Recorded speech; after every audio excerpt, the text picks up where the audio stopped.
ಹರೇ ಕೃಷ್ಣ, ಎಲ್ಲರಿಗೂ ಸ್ವಾಗತ.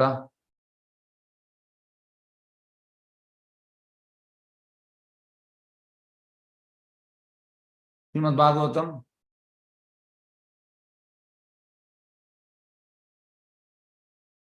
ಶ್ರೀಮದ್ ಭಾಗವತಂ 3ನೇ ಸ್ಕಂದ 16ನೇ ಅಧ್ಯಾಯ 32ನೇ ಶ್ಲೋಕ. ದ್ವಾಸ್ತೌ ಆದಿಶ್ಯ ಭಗವಾನ್ ವಿಮಾನ ಶ್ರೇಣಿ ಭೂಷಣಂ ಸರ್ವಾತಿಶಯ ಲಕ್ಷ್ಮ್ಯ ಜುಷ್ಟಂ ಸ್ವಾಂ ದೀಷ್ಣಂ ಆವಿಶತ್. ಅನುವಾದ ಮತ್ತು ಭಾವಾರ್ಥ ಬೈ ಡಿವೈನ್ ಗ್ರೇಸ್ ಅಭಯ ಚರಣ ಅರವಿಂದ ಭಕ್ತಿ ವೇದಾಂತ ಸ್ವಾಮಿ ಶ್ರೀಲ ಪ್ರಭುಪಾದ ಕೀ ಜೈ. ವೈಕುಂಠ ದ್ವಾರದಲ್ಲಿ ಹಾಗೆ ಮಾತನಾಡಿದ ಬಳಿಕ ಅನೇಕ ದಿವ್ಯ ವಿಮಾನಗಳಿರುವ ಮತ್ತು ಎಲ್ಲವನ್ನು ಮೀರಿಸುವ ಐಶ್ವರ್ಯ ಮತ್ತು ವೈಭವಗಳಿಂದ ಕೂಡಿದ ತನ್ನ ಧಾಮಕ್ಕೆ ಭಗವಂತನು ಹಿಂದಿರುಗಿದನು. ನೋಡಿ, ಈಗ ಭೌತಿಕ ಲೋಕದಲ್ಲಿ ಈಗ ಒಬ್ಬನ ಹತ್ರ ತುಂಬಾ ಹಣ ಆಯ್ತು. ತುಂಬಾ ಹಣ ಆದ ಮೇಲೆ ಅವೊಂದು ಸ್ವಂತ ವಿಮಾನವನ್ನು ಪರ್ಚೇಸ್ ಮಾಡ್ತಾನೆ. ಹಾಗಾಗಿ ನಮಗೆಲ್ಲರಿಗೂ ಈ ಇಚ್ಛೆ ಉಂಟು, ತುಂಬಾ ಹಣ ಗಳಿಸುವಂತ ಇಚ್ಛೆ, ಕೋರ್ ಆಫ್ ದಿ ಆರ್ಟ್. ತುಂಬಾ ಹಣ ಗಳಿಸ್ಬೇಕು. ತುಂಬಾ ಮಕ್ಕಳಿಗೆ ನಾವು ಎಜುಕೇಶನ್ ಕೊಡೋದೇ ಅಂತಂದ್ರೆ, ನಿಮ್ ತಂದೆ ಮತ್ತೆ ನಾವು ಎಷ್ಟು ಮಾಡಿದ್ದೇವೆ ಅದಕ್ಕಿಂತ ಜಾಸ್ತಿ ನೀನು ದುಡಿಬೇಕು, ಜಾಸ್ತಿ ಎಜುಕೇಟೆಡ್ ಆಗಬೇಕು, ಜಾಸ್ತಿ ಹಣ ಮಾಡಬೇಕು. ಹಾಗಾಗಿ ಇದು ಮೆಟೀರಿಯಲ್ ವರ್ಡ್ ಅಂದ್ರೆ ಇದೆ, ಮನಿ ಮನಿ ಮನಿ ಸ್ವೀಟರ್ ದನ್ ಹನಿ.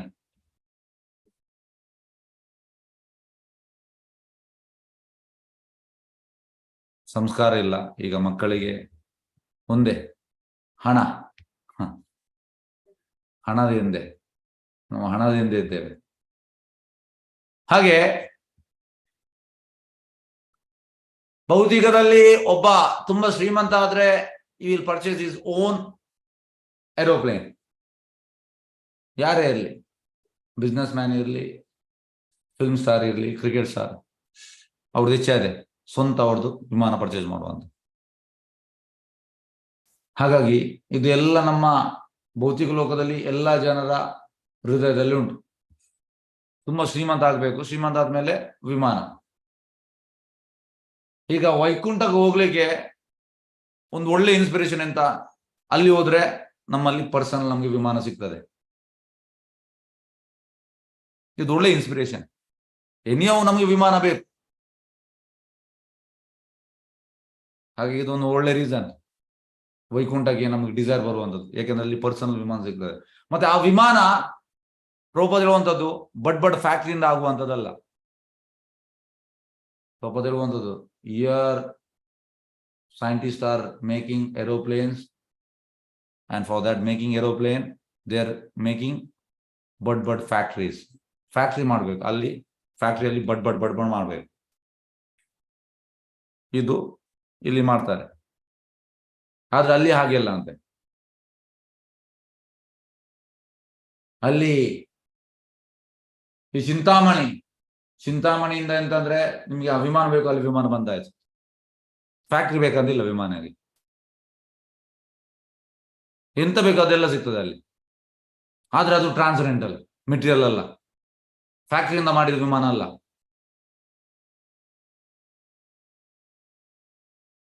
ಫ್ಯಾಕ್ಟ್ರಿಯಿಂದ ಮಾಡಿದ ವಿಮಾನ ಅಲ್ಲ. ಹಾಗೆ ಭೌತಿಕ ಲೋಕದಲ್ಲಿ ಯಾವ್ದನ್ನು ನಾವು ಮಾಡಿದ್ ನೋಡಿ, ಭೌತಿಕ ಲೋಕದಲ್ಲಿ ಸೈಂಟಿಸ್ಟ್ ನಾವು ಯಾವ್ದೆಲ್ಲ ಮಾಡ್ತಾರೆ ಎಲ್ಲ ಸ್ಪಿರಿಚುವಲ್ ವರ್ಲ್ಡ್ ಅಲ್ಲಿ ಉಂಟು. But it is transcendental. ಎಲ್ಲವೂ ದಿವ್ಯವಾದದ್ದು. ಇಲ್ಲಿದು ಎಲ್ಲವೂ ದಿವ್ಯವಲ್ಲ, ಇದು ನಾಶವಾಗ್ತದೆ. ವಿಮಾನಕ್ಕೆ ಒಂದು ನೀವು ಬಾಂಬ್ ಹಾಕಿ ಪಾಟ್ ಹೋಯ್ತದೆ. ಅಂದ್ರೆ ಪ್ರಭುಪಾದ ಹೇಳುವಂಥದ್ದು, ನಮ್ಮ ಸೋಕಾಲ್ಡ್ ಸೈಂಟಿಸ್ಟ್ನವರು ಕ್ರಿಯೇಟ್ ಮಾಡೋದ್ರಲ್ಲಿ ಹೇಗೆ ಅಂದ್ರೆ, ಈಗ ಮಗುವನ್ನು ನೀವು ಬೀಚಿಗೆ ಕರ್ಕೊಂಡು ಹೋಗಿ, ಬೀಚಿಗೆ ನೀವು ಕರ್ಕೊಂಡು ಹೋಗುವಾಗ ಅಲ್ಲಿ ಮಗು ಹೊಯ್ಗೆಯಲ್ಲಿ ದೊಡ್ಡ ಮನೆ ಮಾಡ್ತದೆ, ಶಾಲೆ ಮಾಡ್ತದೆ, ಎಂಥದೆಲ್ಲ ಮಾಡ್ತದೆ. ಹೊಯ್ಗೆ ಅಲ್ಲಿ ನೋಡ್ಬೋದು ನಿಮ್ಮ ಸಣ್ಣ ಸಣ್ಣ ಮಕ್ಕಳು ಎಂತೆಲ್ಲ ಮಾಡ್ತಾರೆ, ಖುಷಿ ಆಗ್ತದೆ ಅವರಿಗೆ.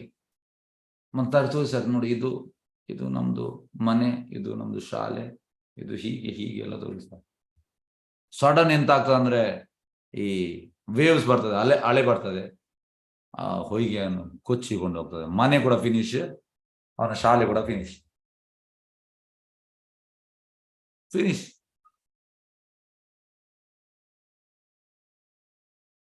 ಹಾಗೆ ಈ ವಿಜ್ಞಾನಿಗಳು ಮಾಡಿದ್ದು ಕೂಡ ಹಾಗೆ, it will be finished. But Krishna ಮಾಡಿದ್ದು ಫಿನಿಶ್ ಆಗುವುದಲ್ಲ. ಹಾಗಾಗಿ ಸ್ಪಿರಿಚುವಲ್ ವರ್ಲ್ಡ್ ಅಲ್ಲಿ ಆಲ್ ಆರ್ ಟ್ರಾನ್ಸೆಂಡೆಂಟಲ್, ಅದು ಫಿನಿಶ್ ಆಗುವಂತದ್ದಲ್ಲ. ಇಲ್ಲಿ ಇದೆಲ್ಲ ಮೆಟೀರಿಯಲ್, ಇದೆಲ್ಲ ಫಿನಿಶ್ ಆಗುವಂತದ್ದು. ಸೊ ಈಗ ನಾವು ಇಂಟೆಲಿಜೆಂಟ್ ಆಗ್ಬೇಕು, ಈಗ ನಾವು ಬುದ್ಧಿವಂತರಾಗಬೇಕು. We should think whether we want material or spiritual. ನಾವು ಡಿಸೈಡ್ ಮಾಡ್ಬೇಕು ನಮ್ಗೆ ಯಾವ್ದು ಬೇಕಂತ. ಹಾಗಾಗಿ ನಿಮ್ಗೆ ಸ್ಪಿರಿಚುವಲ್ ವಿಮಾನ ಬೇಕಿದ್ರೆ ನಿನ್ನೆ ಚೈತನ್ಯ ಚರಿತಾಮೃತದಲ್ಲಿ ಸಿದ್ಧ ದೇಹ ಪಡೆದು ಯು ಕ್ಯಾನ್ ಗೋ ದೇರ್. ಅಲ್ಲ, ಈ ವಿಮಾನ, ಈ ಸ್ಪಿರಿಚುವಲ್ ವಿಮಾನ ಇಲ್ಲಿ ಬರ್ತದೆ, ವೈಕುಂಠದ ವಿಮಾನ. ವೆನ್ ಯು ಗೆಟ್ ಸಿದ್ಧ ದೇಹ, then you can sit in that vimana and you can go to Vaikuntha. ಹಾಗಾಗಿ ನಾವು ಡಿಸೈಡ್ ಮಾಡ್ಬೇಕು ನಮ್ಗೆ ಯಾವುದು ಬೇಕಂತ.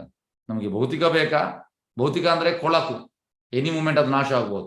ಸ್ಪಿರಿಚುವಲ್ ಅಂದ್ರೆ ಕೊಳಕಲ್ಲ, ಅದು ನಾಶವಾಗುವುದಿಲ್ಲ. ಹಾಗೆ ಬುದ್ಧಿವಂತ ಯಾವುದು ನಾಶವಾಗುವುದಿಲ್ಲ ಅಲ್ಲಿಯ ಕಡೆಗೆ ಗಮನ ಕೊಡ್ತಾನೆ. ನಾವು ಬುದ್ಧಿವಂತರಾಗಬೇಕು. ಭಗವಂತ ಈ ಬುದ್ಧಿಯನ್ನು ಕೊಟ್ಟಿದ್ದಾನೆ ಯಾಕೆ?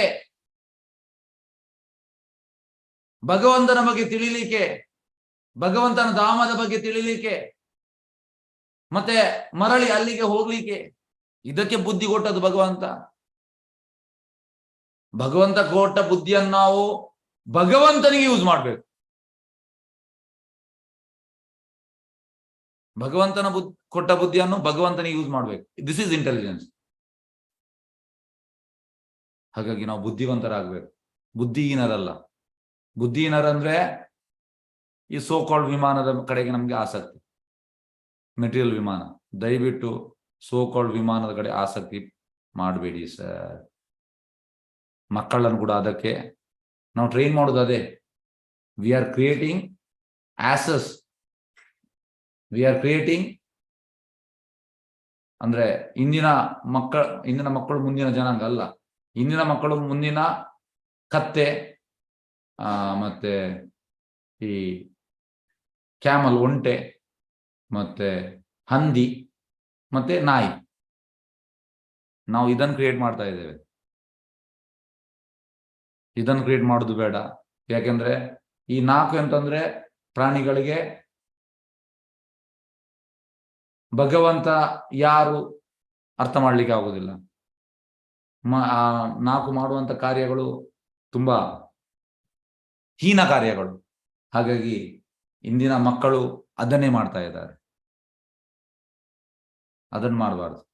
ಹಾಗಾಗಿ ನಮ್ಗೆ ಭೌತಿಕ ವಿಮಾನದ ಕಡೆ ಆಕರ್ಷಣೆ ಬರಬಾರ್ದು, ನಮ್ಗೆ ಆಧ್ಯಾತ್ಮಿಕ ವಿಮಾನದ ಕಡೆ ಆಕರ್ಷಣೆ ಬರಬೇಕು.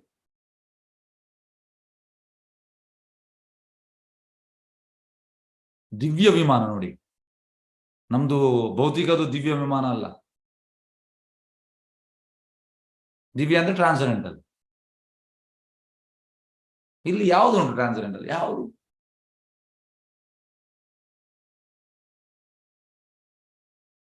ಬಿಕಾಸ್ ಪ್ರಭುಪಾದ ಇರುವಂತದ್ದು ಸೀಮಿಂಗ್ಲಿ 10.8 ಚಾಪ್ಟರ್ ಅಲ್ಲಿ ಒಂದು ಶ್ಲೋಕ ಬರ್ತದೆ. ಅಲ್ಲಿ ಪ್ರಭುಪಾದ ಇರುವಂತದ್ದು seemingly transcendental.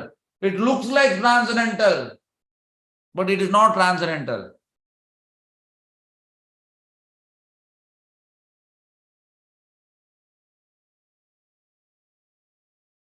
Conditioned souls are mesmerized by the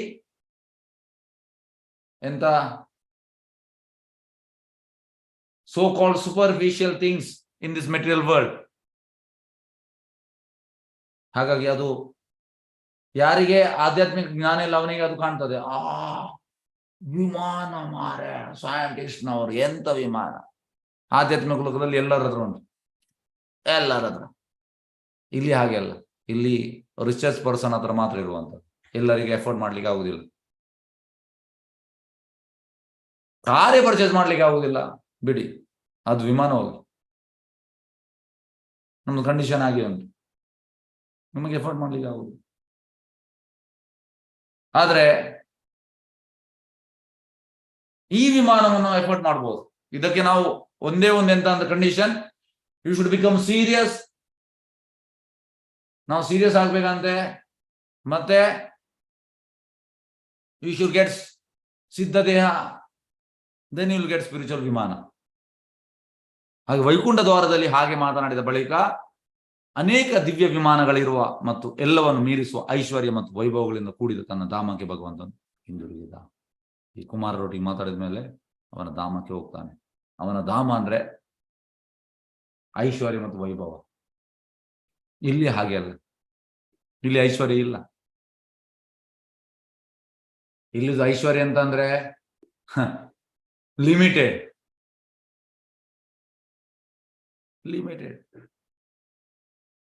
ಇಲ್ಲಿ ಆಧ್ಯಾತ್ಮಿಕ ಲೋಕದಲ್ಲಿ ಹಾಗೆ ಅಲ್ಲ, ಅನ್ಲಿಮಿಟೆಡ್. ಅಲ್ಲಿ ಅನ್ಲಿಮಿಟೆಡ್, ಇಲ್ಲಿ ಲಿಮಿಟೆಡ್. ಎಸ್, ಈಗ ಭಾವಾರ್ಥ ನೋಡುವ. ಎಲ್ಲ ಘಟನೆಗಳು ನಡೆದದ್ದು ವೈಕುಂಠ ಲೋಕದ ದ್ವಾರದ ಬಳಿ ಎಂಬುದು ಈ ಶ್ಲೋಕದಿಂದ ಸ್ಪಷ್ಟವಾಗ್ತದೆ ನೋಡಿ. ದ್ವಾರದ ಬಳಿ, ಒಳಗೆ ಅಲ್ಲ, ದ್ವಾರದ ಬಳಿ ಈ ಘಟನೆ ಆದದ್ದು. ಎಂದರೆ ಮುನಿಗಳು ನಿಜವಾಗಿ ವೈಕುಂಠ ಲೋಕದ ಒಳಗೆ ಇರಲಿಲ್ಲ. ಈ 4 ಕುಮಾರರು ಲೋಕದ ಒಳಗೆ ಹೋಗ್ಲಿಲ್ಲ ಅಂತ, ವೈಕುಂಠ ಲೋಕದ ದ್ವಾರದ ಬಳಿ ಹೊರಗೆ ಇದ್ದರು. ಬದಲಿಗೆ ಅವರು ದ್ವಾರದ ಬಳಿ ಇದ್ದರು. ಒಂದು ಪ್ರಶ್ನೆಯನ್ನು ಕೇಳಬಹುದು, ಅವರು ವೈಕುಂಠ ಲೋಕವನ್ನು ಪ್ರವೇಶಿಸಿದ್ದರೆ ಈ ಭೌತಿಕ ಜಗತ್ತಿಗೆ ಹೇಗೆ ಹಿಂದಿರುಗಿ ಬರುತ್ತಿದೆ? ಈಗ ಅವರು ಎಂಟ್ರಿ ಆಗಲಿ, ಯಾಕೆ ಹಿಂದಿರುಗಿ ಬರ್ತಾರೆ? ಈ ಪ್ರಶ್ನೆ ಬರ್ಬೋದು. ವಾಸ್ತವವಾಗಿ ಅವರು ಒಳಗೆ ಪ್ರವೇಶಿಸಲಿಲ್ಲವಾದ್ದರಿಂದ ಅವರು ಹಿಂದಿರುಗಿದ್ದಾರೆ. ಅವರು ಪ್ರವೇಶಿಸಲಿಲ್ಲ ಅಂದ್ರೆ, ಪ್ರವೇಶ ಮಾಡಲಿಲ್ಲ, ಹಾಗೆ ಹಿಂದೆ ಬಂದು ಒಳಗೆ ಹೋಗ್ಲಿಲ್ಲ, ದ್ವಾರದ ಬಳಿ ಇದ್ರು. ಮಹಾಯೋಗಿಗಳು ಮತ್ತು ಬ್ರಾಹ್ಮಣರು ತಮ್ಮ ಯೋಗಾಭ್ಯಾಸದ ಬಲದಿಂದ ಈ ಭೌತಿಕ ಜಗತ್ತಿನಿಂದ ವೈಕುಂಠ ಲೋಕಕ್ಕೆ ಹೋದರು. ಅವರ ಆ ಒಂದು ಪವರಿಂದ, ಯೋಗಾಭ್ಯಾಸದಿಂದ ಅವರು ಅಲ್ಲಿಗೆ ಹೋದರು. ಹಾಗೆ ನಮ್ಗೆ ಕೂಡ ಬರ್ತದೆ ಅದು. ನಾವು ಕೂಡ ಭಕ್ತಿಯಲ್ಲಿ ಸಾಧನೆ ಮಾಡಿ ಮಾಡಿ ಮಾಡಿ ನಾವು ಸಿದ್ಧ ಪುರುಷರಾದ ಮೇಲೆ we can go to Vaikuntha ಲೋಕ. ಅಂದ್ರೆ ಹೇಗಿರ್ತದಂದ್ರೆ, ಕಾಫ್ಸ್ ಊಫ್ ಪ್ರಿಂಟ್ ಅಂದ್ರೆ ಕರುವಿದು ಪಾದ. ಈಗ ಕರು ಭೂಮಿಯಲ್ಲಿ ನಡೆಯುವಾಗ ಅಲ್ಲಿ ಒಂದು ಅಚ್ಚಿ ಬರ್ತದೆ, ಅದನ್ನು ಯಾರಿಗೂ ಕೂಡ ಕ್ರಾಸ್ ಮಾಡ್ಬೋದು. ಅದೇ ರೀತಿ ನಾವು ಭಕ್ತಿಯಲ್ಲಿ ಸಾಧನ ಸಿದ್ಧರಾದ ಮೇಲೆ, ಸಿದ್ಧತೆ ಪಡೆದ ಮೇಲೆ ವೈಕುಂಠ ಲೋಕ ಕ್ರಾಸ್ ಮಾಡೋದು ಹೇಗಿರ್ತದೆ ಅಂದ್ರೆ, ಕಾಫ್ಸ್ ಊಫ್ ಪ್ರಿಂಟ್ ಅನ್ನು ಹೇಗೆ ನಾವು ಕ್ರಾಸ್ ಮಾಡ್ತೇವೆ ಆ ರೀತಿ. ತುಂಬಾ ಸುಲಭ ಅಂತ, ಜಸ್ಟ್ ಹೀಗೆ ಹೋಗ್ಬೋದು. ಆಕ್ಚುಲಿ ತುಂಬಾ ಕಷ್ಟ ಅದು ಹೋಗುವಂತದ್ದು. ತುಂಬಾ ಲೇಯರ್ಸ್ ಉಂಟು. ಒಂದು ಲೇಯರ್ ಎಂತಂದ್ರೆ 10 times thicker than other layer. Cross ಮಾಡೋದು ತುಂಬಾ ಕಷ್ಟ. ಆದ್ರೆ ತುಂಬಾ ಸುಲಭವಾಗಿ ಆಗ್ತದಂತೆ. ಯಾವಾಗ? ಭಕ್ತಿ ಸೇವೆಯಿಂದ ಆಗ್ತದೆ, ಹೋಗ್ಲಿಕ್ಕೆ ಆಗ್ತದೆ. ಆದರೆ ಅವರು ಅಲ್ಲಿಯೇ ನೆಲೆಸಬೇಕೆಂದು ಹೋದವರಲ್ಲ ನೋಡಿ. ಅವರು ಅಲ್ಲಿಗೆ ಪರ್ಮನೆಂಟ್ ನೆಲೆಸಲಿಕ್ಕೆ ಹೋದದಲ್ಲ ಅವರು ಎಂಬುದನ್ನು ಸಾರುವ ಅಂತ ಅನೇಕ ಪ್ರಶ್ನೆಗಳಿವೆ. ಅವರು ಮತ್ತೆ ಹಿಂದಕ್ಕೆ ಬಂದರು.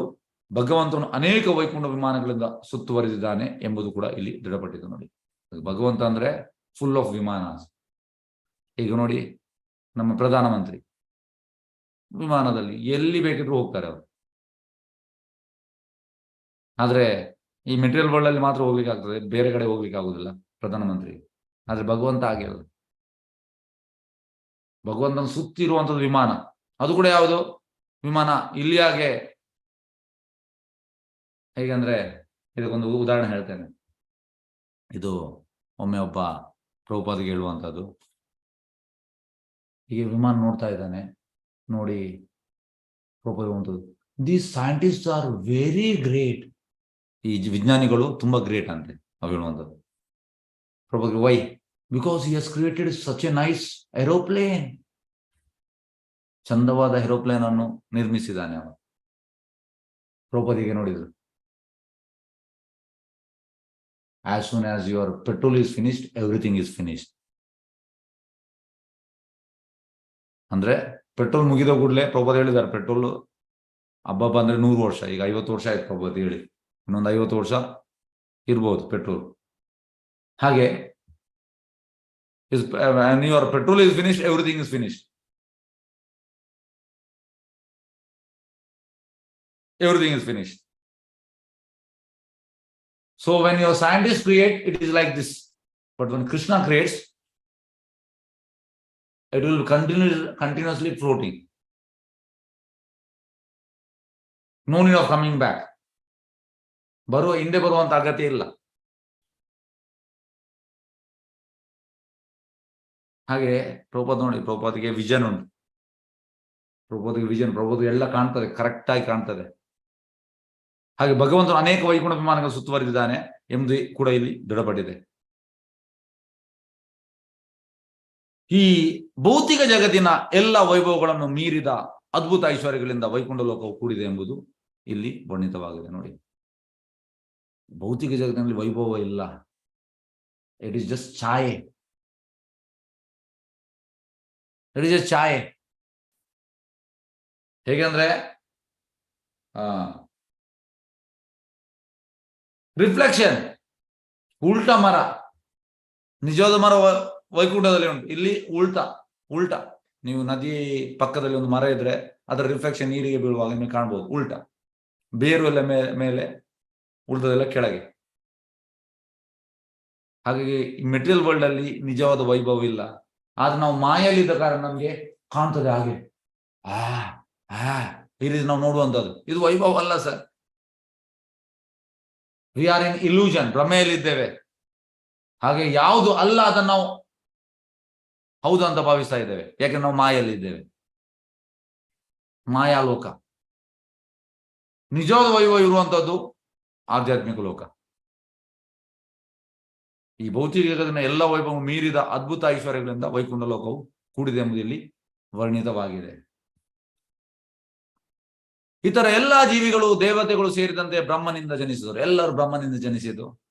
ಬ್ರಹ್ಮ first living entity. Krishna is the primary creator, Brahma is the secondary creator. Krishna is the predominator, Brahma is the predominated. ಹಾಗಾಗಿ ಎಲ್ಲರೂ ಬ್ರಹ್ಮನಿಂದ ಜನಿಸಿದವರು, ಬ್ರಹ್ಮ ಕೃಷ್ಣನಿಂದ ಜನಿಸಿದವರು. ಬ್ರಹ್ಮನು ಭಗವಾನ್ ವಿಷ್ಣುವಿಂದ ಜನಿಸಿದ್ದಾನೆ. ನೋಡಿ, ಭಗವದ್ಗೀತೆ 10ನೇ ಅಧ್ಯಾಯದಲ್ಲಿ ಕೃಷ್ಣನು ಹೇಳುತ್ತಾನೆ, ಅಹಂ ಸರ್ವಸ್ಯ ಪ್ರಭವೋ ಮತ್ತ ಸರ್ವಂ ಪ್ರವರ್ತತೆ ಇತಿ ಮತ್ವಾ ಭಜಂತೆ ಮಾಂ ಭೂತಭಾವಾ ಸಮನ್ವಿತ. ಭಗವಂತ ಹೇಳುವಂತದ್ದು, ಈ ಭೌತಿಕ ಮತ್ತು ಆಧ್ಯಾತ್ಮಿಕ ಲೋಕ ಎರಡರ ಕಾರಣ ನಾನು. ನನಗಿಂತ ಮೇಲೆ ಯಾರಿಲ್ಲ. ಇದನ್ನು ಯಾರು ಅರ್ಥ ಮಾಡ್ತಾನೆ, ಅವ ಭಕ್ತಿ ಸೇವೆಯಲ್ಲಿ ತೊಡಗುತ್ತಾನೆ. ಹಾಗಾಗಿ ಅಲ್ಟಿಮೇಟ್ ಕಾಸ್ ಕೃಷ್ಣ, ಸರ್ವ ಕಾರಣ, ಈಶ್ವರ ಪರಮಕೃಷ್ಣ ಸಚಿದಾನಂದ ವಿಗ್ರಹ, ಅನಾದಿರಾದಿರ್ ಗೋವಿಂದ ಸರ್ವ ಕಾರಣ. ನಾವು ಯಾವಾಗ ನೋಡುವಂಥದ್ದು ಇಮಿಡಿಯೇಟ್ ಕಾಸ್ ಮತ್ತೆ ರಿಮೋಟ್ ಕಾಸ್ ನೋಡ್ತೇವೆ, ನಾವು ಅಲ್ಟಿಮೇಟ್ ಕಾಸ್ ನೋಡುವುದಿಲ್ಲ. ಅಲ್ಟಿಮೇಟ್ ಕಾಸ್ ಕೃಷ್ಣ, ಎಲ್ಲದರ ಕಾರಣ ಕೃಷ್ಣ.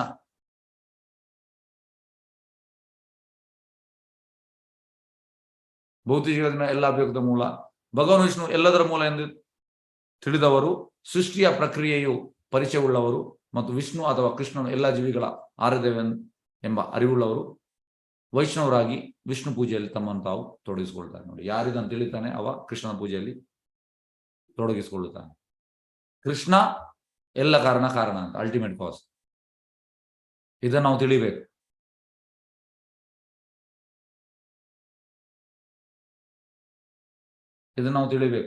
ಎಕ್ಸಾಂಪಲ್ ಹೇಗೆ ಅಂದ್ರೆ, ಈಗ ನಾವು ಹಾಲನ್ನು ಡೈರಿಯಿಂದ ತರ್ತೇವೆ.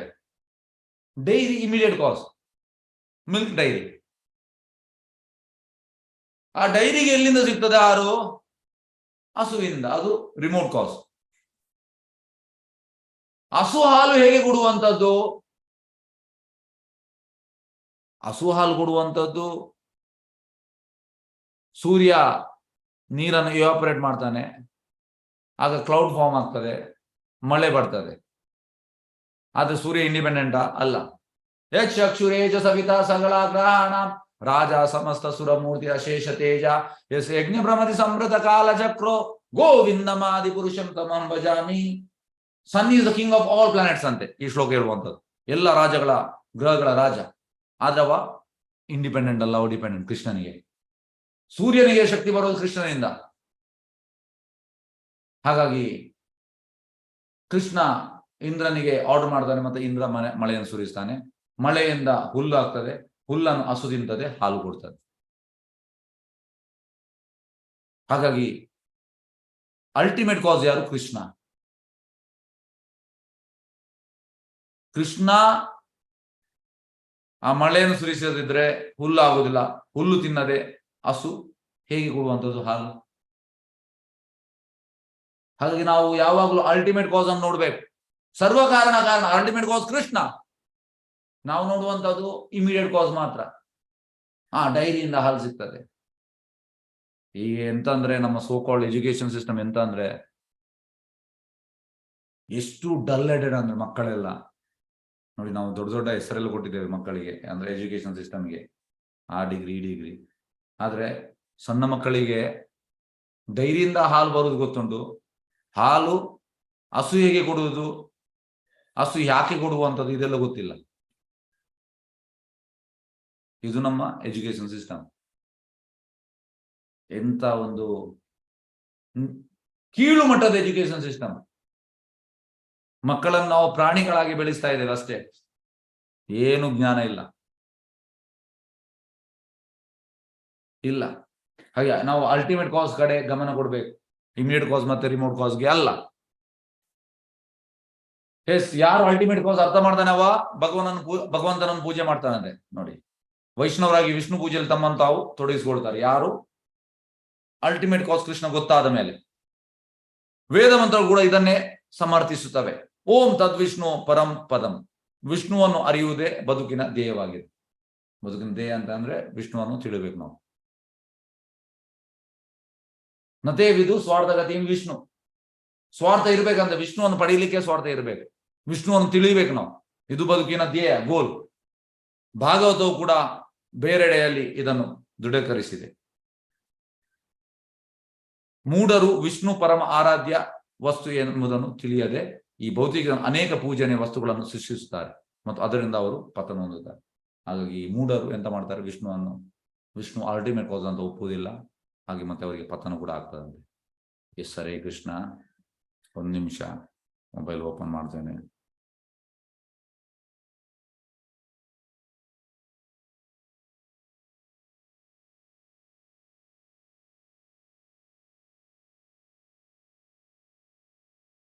ಎಲ್ಲಿ ಉಂಟು? ಸಾರಿ.